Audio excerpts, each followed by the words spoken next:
I think there are positive reasons to do strategic planning, which is to give yourself both, the achievable short-term goals that are going to keep you going when you're feeling a bit burned out, but also so that you're not just doing a lot of busyness, but you're actually having impact, and you don't always just come up with those ideas out of the blue. Sometimes you come to those insights through a process of actually stopping and thinking, what are the strengths, and what are the opportunities, and who are the people we've got, and what can we do in 6 months, in a year, in 3 or 5 years. So those were some of my reasons for thinking it was important, but I think it was not something that everybody rushed to.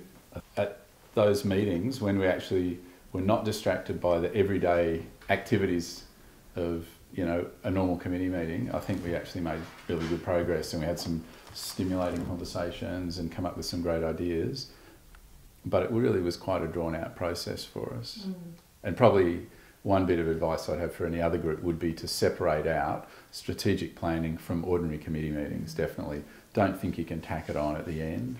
And the other value, I think, was having extended periods of time when we were together. So a whole afternoon or even a whole day, you really make some advances then.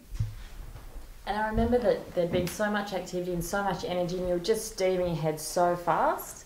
And the strategic planning process felt like a way to draw breath and just pause for a moment and go, okay, so just let's remember what we're doing and why we're doing it. Let's not do the scattergun, a whole range of initiatives on a whole range of things straight away. It was a real pause for breath and go, let's get this together.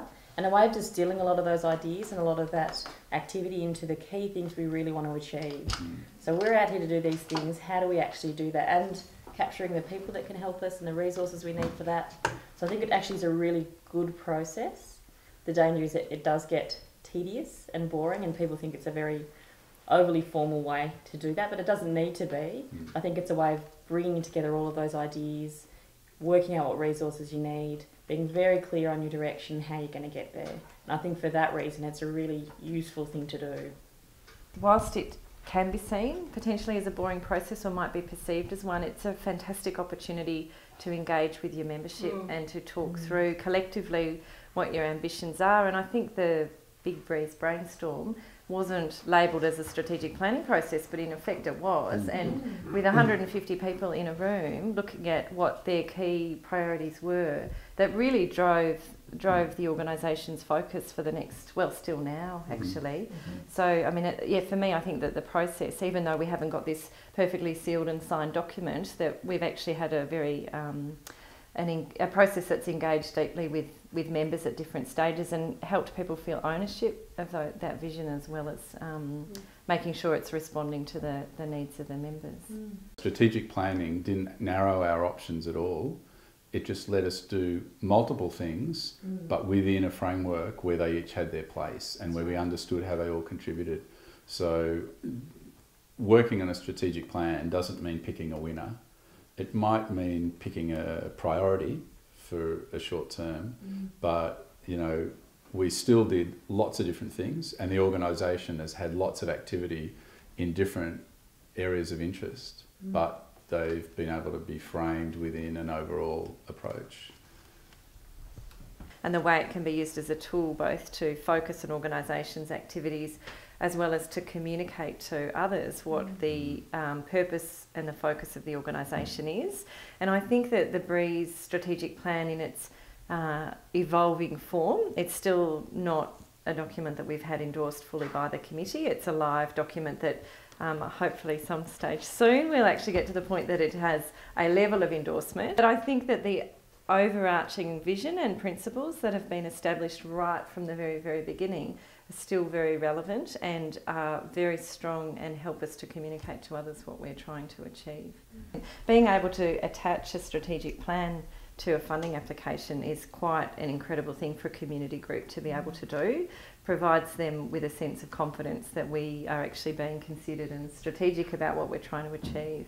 And in fact, Michelle and I went to a workshop with the Department of Sustainability Environment a few weeks ago with other groups, and we did present to them our new two-page version of our strategic plan, And I think they were really, really blown away actually by how the content of it and how focused and considered it was. Another 2 reasons I think a community group should consider a strategic plan, and these are really practical, down-to-earth, everyday type of uses. BREAZE has been lucky that we've been successful, and what we're finding now is a lot of groups are coming to us that want to partner with us, and that's a great place to be in. But we are needing that strategic plan to refer back to and say, well, actually, does this help our organisation or not? Is this what we're trying to achieve or not? So that document helps you keep your mind clear and your focus clear. The other thing is a lot of the stuff we do is still run or organised or worked through volunteers, and volunteer passion often because we work on volunteer passion, often we have to go in a direction the volunteers want to go.